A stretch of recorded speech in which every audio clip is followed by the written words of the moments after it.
Hello my dear students, welcome back to another video. बच्चों, आज हम करेंगे 10th standard Marathi lesson number 1, जो कि एक पोयम है। इजी एक्सप्लेनेशन प्रोवाइड करेंगे और डिफिकल्ट वर्ड्स के इजी मीनिंग भी देंगे ताकि आपको इजीली समझ आए।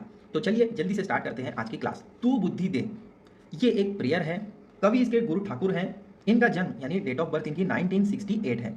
तो जो फर्स्ट पैरा यहाँ पर दिया गया है ये कवि के बारे में दिया है, कवि की डिटेल्स हैं। आइए देखते हैं कवि के बारे में क्या दिया गया है यहाँ पर। प्रसिद्ध कवि, गीतकार, स्तंभ लेखक, नाटककार, कथा, पटकथा आणि संवाद लेखक।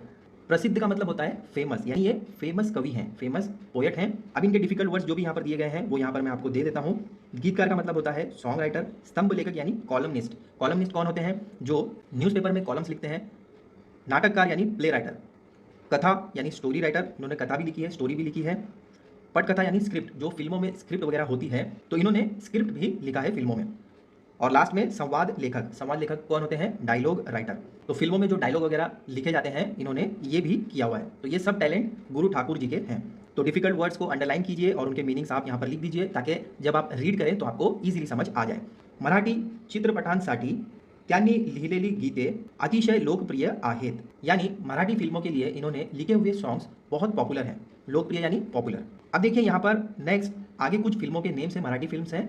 नटरंग, अगबाई अरेच्या, घर दोघांचे, टाइमपास, डॉक्टर प्रकाश बाबा आमटे यांसारख्या अनेक प्रसिद्ध मराठी चित्रपटांसाठी त्यांनी गीत लेखन केले आहे। तो यहाँ पर ये कुछ मराठी फिल्म्स के नेम हैं जिनके अंदर इन्होंने गीत लेखन किया हुआ है। अब नेक्स्ट देखिए क्या कह रहे हैं। सर्वोत्कृष्ट गीतकार म्हणून यांना सन 2009 साली कलागौरव पुरस्कार व सन 2010 साली झी गौरव पुरस्कार यांनी सन्मानित करण्यात आले आहे। क्या कह रहे हैं? सर्वोत्कृष्ट, इसका मतलब क्या है? Best song writer. Best song writer का पुरस्कार इनको मिला था 2009 में। और किस नाम से मिला था? कला गौरव पुरस्कार, इस नाम से इन्हें 2009 में सम्मानित किया गया और 2010 में इन्हें जी गौरव नाम के पुरस्कार से सम्मानित किया गया। तो ये जो फर्स्ट पैराग्राफ है ये कवि गुरु ठाकुर जी के बारे में डिटेल्स दी गई है। ये कवि का इंट्रोडक्शन है। अब ये जो नेक्स्ट पैराग्राफ है ये हमारी जो पोयम है तू बुद्धि दे, इसके बारे में शॉर्ट में बताया गया है। आइए इसको भी देख लेते हैं। प्रस्तुत प्रार्थनेत सन्मार्ग, सन्मती आणि सत्संगती यांचे महत्व कवीने अधोरेखित केले आहे। अब देखिए यहाँ पर 3 वर्ड्स दिए गए हैं जो कि बहुत इंपॉर्टेंट हैं। कौन कौन से 3 वर्ड्स हैं? सन्मार्ग यानी राइट पाथ, सन्मति यानी राइट विजडम और सत्य संगति यानी राइट कंपेनियन। अब इसका मतलब समझिए। तो बच्चों, इस पोयम में सही रास्ता, सही बुद्धि और सही लोगों की संगति, इन सारी चीज़ों का इंपॉर्टेंस कवि ने हाईलाइट यानी अधोरेखित किया हुआ है, अंडरलाइन किया हुआ है। अधोरेखित का मतलब क्या है? अंडरलाइन। तो इस प्रार्थना में आपको इन सारी चीज़ों के बारे में समझने को मिलेगा। अब आगे देखिए। कायम सत्याची कास धरता यावी, संवेदनशीलता जपण्यासाठी ताकद मिळावी, अनाथाचे हात होण्यास बळ मिळावे व शाश्वत सौंदर्याचा ध्यास लागावा, या भावना प्रार्थनेतून व्यक्त झाला आहेत। अब इनके जो डिफिकल्ट वर्ड्स हैं वो भी यहाँ पर देख लीजिए। कास धरता मतलब होल्ड करना। ये जो कास धरता यहाँ पर आपको दिख रहा है ये होल्ड करना है। इसका मतलब भी समझ लीजिए यहाँ पर साइड बाय साइड। हमेशा हमें सच का साथ देना है, यानी हमें हमेशा सच को पकड़ कर रखना है, होल्ड करके रखना है। आगे, संवेदनशीलता जपण्यासाठी ताकद मिळावी। संवेदनशीलता यानी इमोशंस, हमें इमोशंस को होल्ड करके रखना चाहिए ताकि हमें इससे ताकत मिले, इससे हमें पावर मिले। आगे कह रहे हैं अनाथाचे नाथ होण्यास बळ मिळावे, यानी जो अनाथ लोग हैं, जो ऑर्फन हैं, जिनका कोई नहीं है, उनका हमें नाथ होना चाहिए। उनके रिक्वायरमेंट्स को पूरा करने में हमें हमेशा हिम्मत और ताकत दिखानी चाहिए, ऐसी प्रार्थना वो कर रहे हैं। आगे कहते हैं शाश्वत सौंदर्याचा ध्यास लागावा। शाश्वत क्या होता है बच्चों? शाश्वत यानी इटर्नल, जो कभी ना खत्म होने वाला। और ध्यास का मतलब है ऑब्सेशन, यानी इसके पीछे हमें लगे रहना चाहिए। अब इसका मतलब समझिए। शाश्वत सौंदर्याचा ध्यास लागावा यानी जो हमेशा रहने वाली चीज़ है हमें उसके पीछे रहना चाहिए, ना कि जो खत्म होने वाली चीज़ है हमें उसके पीछे होना चाहिए। जो इटर्नल है, जो हमेशा रहने वाली है, ऐसी चीज़ों के पीछे हमें हमेशा रहना चाहिए। ऐसी प्रार्थना हमें, ऐसा ध्यान हमें लगाना चाहिए। ध्यास का मतलब ध्यान या मेडिटेशन भी आप कह सकते हैं, ठीक है। आगे कहते हैं या भावना प्रार्थनेतून व्यक्त झाल्या आहेत, यानी ये सारी फीलिंग्स इस प्रार्थना में एक्सप्रेस की गई है। आया समझ में? तो ये था इंट्रोडक्शन। अब आइए स्टार्ट करते हैं पोयम का एक्सप्लेनेशन। तू बुद्धि दे, तू तेज दे, नवचेतना विश्वास दे, जे सत्य सुंदर सर्वता आजन्म त्याचा ध्यास दे। अब इसके जो डिफिकल्ट वर्ड्स हैं उसको समझ लीजिए या मीनिंग्स देख लीजिए। बुद्धि का मतलब है इंटेलिजेंस, यहाँ पर जो बुद्धि दी गई है उसका मतलब इंटेलिजेंस है। तेज, ये जो तेज आपको दिख रहा है इसका मतलब यहाँ पर लाइट है। नवचेतना, नवचेतना का मतलब है न्यू कॉन्शियसनेस, अवेयरनेस, नई चीज़ें सीखना। और विश्वास यानी फेथ, भरोसा। सर्वथा मतलब कंप्लीटली और ध्यास मतलब मेडिटेशन। अब इसका मीनिंग समझिए, तू बुद्धि दे, तू तेज दे, नव चेतना विश्वास दे।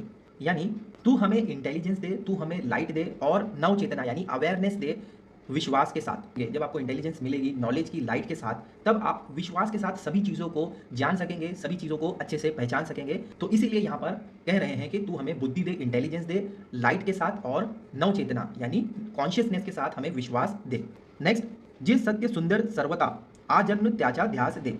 यानी जो सुंदर हो, जो ब्यूटीफुल हो और जो कंप्लीट हो, यानी हर तरीके से सुंदर हो, सत्य हो, हमें उसकी तलाश में रहने दे। हम उसकी तलाश में रहें, हमारा ध्यान उसी सत्य, कंप्लीट, सुंदर चीज पर रहे। ऐसी प्रार्थना यहाँ पर की जा रही है।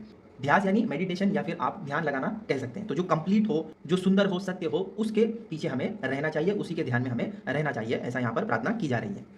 अब आइए नेक्स्ट देखते हैं यहाँ पर क्या कह रहे हैं। हरवले आभाड़ जाचे हो त्याचा सोबती।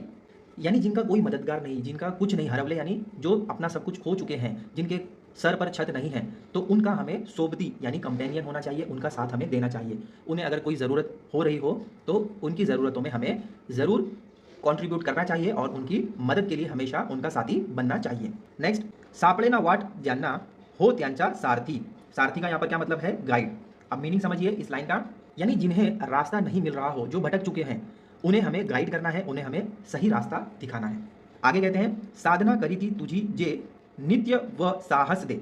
साधना का मतलब आपको पता है, प्रेयर करना, यानी जो याद करते हैं, जो प्रार्थना करते हैं। तो यहाँ पर क्या कह रहे हैं, जो हमेशा तेरी साधना करते हैं, जो तुझे हमेशा याद रखते हैं, तुझे याद करते हैं, हमें उनके साथ रख, हमें उनका साथी बना।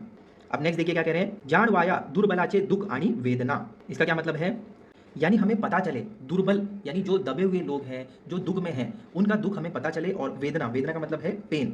तो जो दबे हुए लोग हैं, उनका दुख और उनका पेन हमें पता चले, ऐसी वो प्रार्थना कर रहे हैं। आगे कहते हैं, तेवत्या राहो सदा रंध्रा तूनी संवेदना। हमारे पूरे शरीर के हर पार्ट में उनके लिए सिंपति हो, सेंसेशन हो। संवेदना का मतलब क्या है? सिंपति। तो जो दुर्बल लोग हैं, जो दबे हुए लोग हैं, उनका दुख और दर्द हमें पता चले, और हमारा जो बॉडी पार्ट्स है, शरीर के हर अंग में हमें उनके लिए सिंपति होनी चाहिए, हम उनकी मदद के लिए हमेशा तैयार रहना चाहिए। ऐसी फीलिंग की प्रार्थना वो कर रहे हैं। आगे देखिए, बहुत इंपॉर्टेंट लाइन है और यहाँ पर आपको फीलिंग्स के बारे में जानने मिलेगा। धमन्यातला रुधिरास या खल वेदन्याची आस दे। अब देखिए यहाँ पर धमन्यात, धमन्या मतलब क्या होता है? आर्टरीज, जिसमें से ब्लड फ्लो होता है। रुद्रास मतलब ब्लड, तो जो नस होती है, नसों में से खून बहता है। कल का मतलब है बैड, दुष्ट। अब मीनिंग यहाँ पर समझिए, जो हमारी आर्टरीज हैं, जो नसें हैं, उनमें जो खून बहता है, उसमें हमें ऐसी ताकत दे ताकि हम जो समाज में खल, बुरी चीज़ें हैं, दुष्ट चीज़ें हैं, उसको हम बदल सके, ऐसी उम्मीद दे। हमारी नसों में जो खून बह रहा है, उसमें ऐसी ताकत, ऐसी उम्मीद दे, जिससे हम समाज में, सोसाइटी में बुराई जो हो रही है, उसको खत्म कर सके, ऐसी उम्मीद हमें दे। आगे देखिए, सामर्थ्य या शब्दांश आणि अर्थ या जगण्यास दे। सामर्थ्य का मतलब एबिलिटी होता है, ठीक है। अब इसका मीनिंग समझिए, हमें वर्ड्स की ऐसी एबिलिटी, ऐसी कैपेबिलिटी दे जिनसे हम सोसाइटी में बदलाव ला सकें। आपने कई पोएट्स, शायर, राइटर्स, ऐसे बहुत से लोग देखे होंगे जो अपनी बातों से, अपने वर्ड्स के नॉलेज से लोगों में बदलाव लाते हैं, ज्ञान फैलाते हैं। तो यहाँ पर कवि भी ऐसी ही प्रार्थना कर रहे हैं कि हमें शब्दों की ऐसी एबिलिटी, ऐसी कैपेबिलिटी दे जिससे हम सोसाइटी में बदलाव ला सकें। और आगे कहते हैं, अनि अर्थ या जगण्यास दे, मतलब हमारी जो लाइफ है, हमारा जो जीवन है, उसको ऐसा मीनिंगफुल बना दे कि हम जिए तो कोई मीनिंग के लिए जिए, ना कि सिर्फ टाइम पास करें। तो हमारे जीवन का कोई ना कोई मीनिंग होना चाहिए, कुछ अर्थ होना चाहिए, ऐसा हमें प्रार्थना करना है। अब देखिए लास्ट पैरा में क्या कह रहे हैं, सन्मार्ग अनि सन्मति लाभो सदा सत्य संगति। इसका इंट्रोडक्शन में हमने देखा था 3 चीज़ें जो मैंने आपको बताई थी। सन्मार्ग यानी राइट पाथ, सन्मति यानी राइट विजडम, और सत्य संगति यानी राइट कंपेनियन। तो यहाँ पर क्या कहा जा रहा है, हमें सही रास्ता दिखा, सही समझ दे, और ऐसे लोगों के साथ रख जो सही है, यानी सही संगति दे। नेक्स्ट देखिए, नीति ना ही भ्रष्ट हो जरी संकटे आली कीति। तो बहुत अच्छी बात यहाँ पर कही जा रही है। देखिए यहाँ पर नीति जो दिया गया है, इसका मतलब क्या है? पॉलिसी, जो नियम होते हैं। तो आपकी लाइफ के जो नियम हैं, वो कभी भी भ्रष्ट नहीं होना चाहिए, करप्ट नहीं होना चाहिए, ऐसी प्रार्थना यहाँ पर की जा रही है। और ये ऐसा क्यों कहा जा रहा है? क्योंकि आपने कई दफ़ा देखा होगा, कुछ लोग थोड़े से फायदे के लिए गलत कामों में लग जाते हैं, गलत रास्ते पर चलने लग जाते हैं। आजकल क्या क्या हो रहा है आपको पता ही है, डिटेल में नहीं जाऊंगा। बट यहाँ पर ये चीज़ समझिए कि थोड़े से फ़ायदे के लिए अपने आप को बदल देना या अपने आप को भ्रष्ट कर लेना, करप्ट हो जाना, ये ठीक नहीं है। तो हमें अपनी लाइफ की नियति, नियम भ्रष्ट होने नहीं देना है। और उसके बाद देखिए बहुत ही इंपॉर्टेंट चीज़ कही जा रही है, जरी संकटे आले किति। यानी आपकी लाइफ में कितनी ही प्रॉब्लम्स आए, संकट आए, कितनी ही मुसीबतें आए, आपको अपनी लाइफ के नियम बदलना नहीं है, भ्रष्ट होने नहीं देना है, हमेशा आपको सही काम करना है। ठीक है। तो यहाँ पर ये चीज़ आपको रियल लाइफ में भी अप्लाई करना है। अब आप 10th का एग्जाम देने वाले हो तो वहाँ पर कोई बेईमानी मत करना, चीटिंग वगैरह करोगे, चीट्स वगैरह लेकर जाओगे, कॉपी करोगे, पकड़े गए तो पूरा ईयर बर्बाद हो जाएगा, फाइन अलग लगेगा। तो यहाँ पर जो नियति है, जो आपके नियम हैं वो अच्छे होने चाहिए। आपको सही चीज़ों के साथ आगे बढ़ना है। अगर आपने पढ़ाई की है तो आपके ऊपर ये संकट ही नहीं आएगा, ठीक है। अब आगे देखिए क्या कहते हैं, पंखास या बड़ दे नवे छे पावड़िया आकाश दे। यहाँ पर कहना चाह रहे हैं कि जो हमारे पंख है उसमें ऐसी बड़ यानी ऐसी ताकत दे कि हम नए स्काई यानी न्यू लेवल्स हैं, लीप्स हैं, उसको हम पार कर सकें और नए आकाश की तरफ बढ़ सके, यानी हमारी तरक्की हो। इस तरीके से हमारे पंखों में ताकत दे, ऐसी यहाँ पर प्रार्थना की जा रही है। तो ये थी आपकी फर्स्ट पोयम तू बुद्धि दे। इसको अच्छे से रीड करो, डेली मराठी रीडिंग किया करो, डिफिकल्ट वर्ड्स को भी बाय हार्ट किया करो, ताकि जब आप एग्जाम में जाओ, अभी यहाँ से आपका स्टार्ट हुआ है ईयर, आप एग्जाम तक इस तरीके से प्रिपेयर कीजिए कि आपको वर्ड्स देखते ही समझ में आ जाए कि ये वर्ड्स का मीनिंग ये है। तो वो स्टार्ट से होगा, कंसिस्टेंट आप रहोगे उतना आपके लिए अच्छा है। बहुत से बच्चों को मराठी में प्रॉब्लम्स आती है, वो इसलिए क्योंकि आपने अब तक मराठी को देखा नहीं है प्रॉपर्ली। डेली आप रीड करोगे तो आपकी रीडिंग स्किल डेवलप होगी। डिफिकल्ट वर्ड्स मैं आपको प्रोवाइड कर रहा हूँ तो उसको अंडरलाइन कर लीजिए और आप साइड उसका मीनिंग लिख दीजिए। तो रीडिंग के साथ आपको डिफिकल्ट वर्ड्स के मीनिंग भी पता चलेंगे, तो आपको ईजी होगा अंडरस्टैंड करने में। और डेली जब आप इसको रीड करोगे तो ये बाय हार्ट हो जाएगा, आप ओन से भी लिख सकते हो। आगे मैं कुछ ऐसे वीडियोस बनाने वाला हूँ कि वर्ड बाय वर्ड एक्सप्लेनेशन ना दूं, आपको एक समराइज वे में एक समरी आपको प्रोवाइड कर दूं और डिफिकल्ट वर्ड्स आपको बता दूं, ताकि जब आप शॉर्ट में उस चीज़ को समझ लें तो अपने ओन वर्ड्स में, अपने ओन से वो क्वेश्चन एंड आंसर आप कर सको। तो आगे मैं ऐसे एक्सप्लेनेशन जरूर प्रोवाइड करने वाला हूं जिसमें डिटेल एक्सप्लेनेशन नहीं होगा, पूरे चैप्टर को समराइज करके मैं आपको प्रोवाइड करने वाला हूं और इसी के साथ आपको डिफिकल्ट वर्ड्स के इजी मीनिंग भी प्रोवाइड करूंगा। तो आप इजीली आंसर अपने ओन वर्ड्स में लिख सकते हो। लेकिन आपको इसकी प्रैक्टिस करनी होगी, आपको रीडिंग करनी है, आपको डेली कम से कम 1 page without any preparation directly आपको कोई भी एक टॉपिक लेना है और 1 पेज आपको मराठी का लिखना है। माई पेट ले लीजिए, फेवरेट फूड ले लीजिए, bus station, railway station, aeroplane, जो भी चाहे आपको टॉपिक हो आप ले लीजिए और उसके बारे में 1 पेज मिनिमम डेली लिखिए। विदाउट एनी प्रिपरेशन आपको लिखना है और लिखने के बाद आप गूगल कीजिए, चेक कीजिए कि आपने जो लिखा है वो सही है, वर्ड्स कहाँ पर क्या क्या आपने मिस्टेक की है।